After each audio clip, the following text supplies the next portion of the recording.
Salut à tous, alors aujourd'hui on se retrouve pour une petite review. Donc c'est la review du M9 spécial édition GBB, donc Gas Blowback de chez Cagiwork. Donc Cagiwork a proposé quand même pas mal de M9. Alors cette version-ci donc, a été livrée avec un silencieux, avec une rallonge de canon dedans, un BB loader pour chargeur, un chargeur normal M9, et tout ça a été livré dans une petite mallette molletonnée. Donc pour le packaging c'est pas mal. Ça offre une bonne protection lors du transport du colis. Ça offre aussi une bonne mise en valeur. La réplique en elle-même, donc sans le chargeur, pèse plus ou moins 525 grammes, donc ce qui n'est pas énorme. Parce que premièrement les matériaux, il y a principalement de l'ABS pour la culasse et la frame. En métal, il y a juste le marteau, le canon externe, le rail. Alors les modes de tir de ce M9, donc il y a le safe, enfin si on peut appeler ça un mode de tir, et le semi. Donc ce n'est pas comme le M9, je crois, WE qui fait aussi du full. Alors je parlais justement du safe. Le safe, il est ambidextre, donc ça c'est un point positif. Le grip, il offre une bonne maniabilité de la réplique, donc on l'a bien en main, il ne risque pas de partir, et c'est assez confortable, on a de quoi placer convenablement les doigts. Alors le M9 a un attache lanyard, donc vous pouvez passer votre lanyard ici par ce trou là, ce qui évitera de perdre sa réplique au milieu du terrain. Au niveau des finitions, il y a quand même pas mal de traces de moulure, que ce soit sur le rail, au niveau du trigger, sur le grip ou ici au-dessus sur la culasse. Donc ça c'est pas vraiment top. On peut voir ici sur le grip qu'il y a le logo, attention, c'est le logo LS, donc qui est une autre marque de GBB. Donc je ne sais pas trop si Cagiwork a volé les grips de LS et a laissé le logo, leur logo dedans. Au niveau du jeu dans les pièces, alors il y a un assez gros jeu quand même au niveau de la culasse et de la frame. Je ne sais pas trop pourquoi. Il faudra que j'essaye peut-être de resserrer un peu le tout. Il y a un petit jeu aussi avec le canon. Et dans le grip, il y en a aussi un. Un point que j'aimerais bien particulièrement spécifier, c'est la dureté de la détente. Il faut appuyer assez fort pour que le tir parte. Donc soit c'est un point positif, soit c'est un point négatif. Un autre point négatif, c'est la mire. Comme vous le voyez, il y a un point blanc là, mais il n'y en a pas derrière. Donc ça, c'est pas génial pour engager les cibles. Parlons un peu de points positifs, le rail qui permet de monter n'importe quelle lampe laser ou autre accessoire. Le canon fileté qui permet de visser un silencieux dessus. Alors pour son chargeur, donc c'est un chargeur 25 coups en métal. Chargeur 25 coups. Bon, on sait mettre maximum 26 billes, mais ça appuie beaucoup trop sur leur ressort. Donc j'ai pas envie de le péter, donc je me limite à 25 coups. Donc c'est un chargeur gaz. Donc pour le recharger, très simple. On le garde à l'envers et on prend la bouteille de gaz où on insère la pipette. Hop. Voilà, et ça recharge. Alors ce chargeur pèse 250 grammes. Donc il faut imaginer que si vous voulez avoir 4 chargeurs sur vous, c'est vite 1 kg. Donc si vous avez vos poches de chargeur sur une ceinture ou quoi, il faudra bien la serrer, sinon elle risque de tomber. Alors le hop-up de cette réplique n'est pas ajustable, mais il y a bien un joint hop-up dessus. Donc je vais faire le démontage pour vous le montrer. Alors voilà, mettre la culasse en arrière et la bloquer avec la culasse.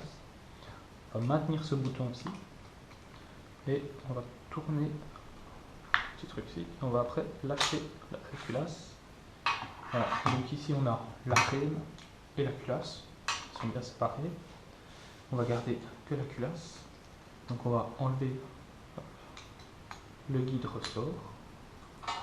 Après on va faire tomber les pièces de l'avant de culasse et enlever le canon. Alors ici vous avez une goupille. Bon, moi c'est une goupille improvisée parce que je ne sais pas pourquoi elle n'était pas présente directement dessus. Vous abaissez cette manivelle et vous obtenez ici le bloc au pop et le canon. Alors on va démonter ce canon. On va peut-être enlever cette manivelle, donc on la pousse vers le dessus, mais il faut faire gaffe ici qu'il y a un petit ergot, donc il faut soulever la petite patte de ce côté-là. Voilà. Et il ne faut pas perdre le ressort. Celui-là.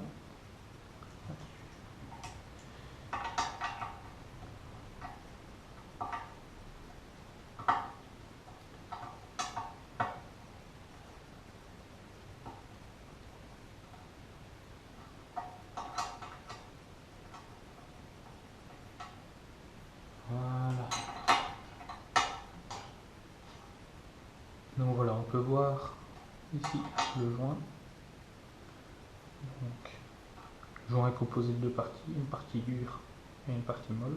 C'est cette partie molle qui va donner l'effet au pop. Comme vous voyez, il n'y a absolument rien qui est prévu pour le régler. Alors pour réinstaller tout ça, c'est très simple. Vous mettez la partie dure. Normalement, elle se centre quasi directement dessus. Et après, la partie molle, au niveau où le canon a été légèrement coupé. Voilà. Donc vous vérifiez que c'est bien mis parce que quelquefois ça ne l'est pas. Alors pour replacer ce canon aussi, donc faut regarder au niveau de votre pop où est la petite proéminence. Donc la petite proéminence ici est vers le haut. Je ne sais pas si vous le verrez. Donc on va mettre le canon avec la proéminence vers le haut là. Voilà. On essaie de ne pas perdre le ressort qui est là.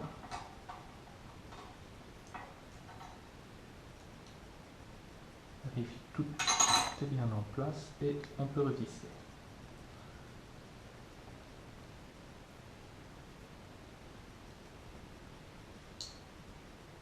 Voilà. Voilà, il y a un peu de jeu aussi ici au niveau du canon. Je ne sais pas si c'est très grave. Alors après, on va mettre cette pièce-ci comme ceci et on va réinstaller le ressort. Pour réinstaller le ressort, c'est pas super facile. Moi j'utilise un couteau entre une lame plus ou moins plate. Vous appuyez, vous poussez le ressort en arrière. Voilà. Donc voilà. Le ressort fait son effet, c'est remonté. On remonte sur le canon ici, on remet la petite goupille dans le trou là. Comme ça, le canon externe et le canon interne ne font plus qu'une pièce. On va réinstaller le canon ici. Hop, voilà. Alors ici, vous avez vu, j'ai remis la petite pièce en plastique, il ne faut pas la perdre. Voilà, tout direct. Je ne peux pas tenir, vous allez voir. Voilà, je galère à cause d'une petite pièce. Bon, on va replacer ici comme ça. Hop. Voilà. Et on va réinstaller le guide ressort. Alors vous voyez le guide ressort ici. Donc il y a un petit ergot qu'il va falloir rentrer au niveau du bloc. Voilà, et pour vérifier que tout fonctionne bien, tirer le canon vers l'avant. Parfait. Le guide ressort fait son taf. On réinstalle la culasse sur la frame. Alors, il faut que le guide ressort passe, voilà. La tirer en arrière, ramasser ça et vous relâchez. Voilà. Niveau compatibilité de pièces, le chargeur de M9 Kajiwork CO2 rentre dedans. Le chargeur M9 SRC WE et LS aussi. Et c'est fonctionnel après. Si vous voulez savoir pour d'autres compatibilités, genre la frame avec une certaine culasse, des pièces internes ou quoi, ça vous me contactez, vous mettez dans les commentaires et je ferai un plaisir d'y répondre. Si jamais vous avez des pièces à changer, par exemple vous n'aimez pas le filetage avant ou il est cassé, vous pouvez racheter des canons externes. Je sais que Guarder en fait, Guarder qui sont de très bonnes pièces. Alors niveau upgrade, donc je disais on peut mettre des pièces Guarder, on peut changer le canon interne, passer un canon de précision à 6.01 ou quelque chose du style. Le GBB rentre dans les holsters EMI Défense, donc pour Beretta. Le seul problème c'est qu'il frotte. Pour la puissance du GBB, sur le site, il est indiqué qu'il tape à 0,83 joules, ce qui est environ plus ou moins 300 fps à la 0,20. Donc le test a été fait à l'Ultrair et au Walter. Avec cette rallonge de canon, on gagne facilement 30 fps. On gagne aussi de la portée et de la précision. Le GBB a un plutôt bon kick, ça on le verra, je ferai quelques tirs à l'extérieur juste après. Ce GBB m'aura coûté, je crois, 109,90 € sur Airsoft Zone, donc il y a un très bon site que je conseille. Par contre, il y a 10 € de frais de port. J'ai racheté par la suite un autre chargeur, donc ici, il n'y a pas le système de chargement par trou, donc il faut les passer une par une. Ou alors, on utilise le BB Loader, donc c'est très simple, on met ça dessus, on passe les billes là. On n'a plus qu'à appuyer, normalement en tirant le ressort vers le bas, et ça facilite la mise en place des billes. Alors voilà, j'espère que la petite review vous aura plu. Faites-le moi savoir dans les commentaires. Allez, bye. Test de tir du M9 Special Edition Kajiwork.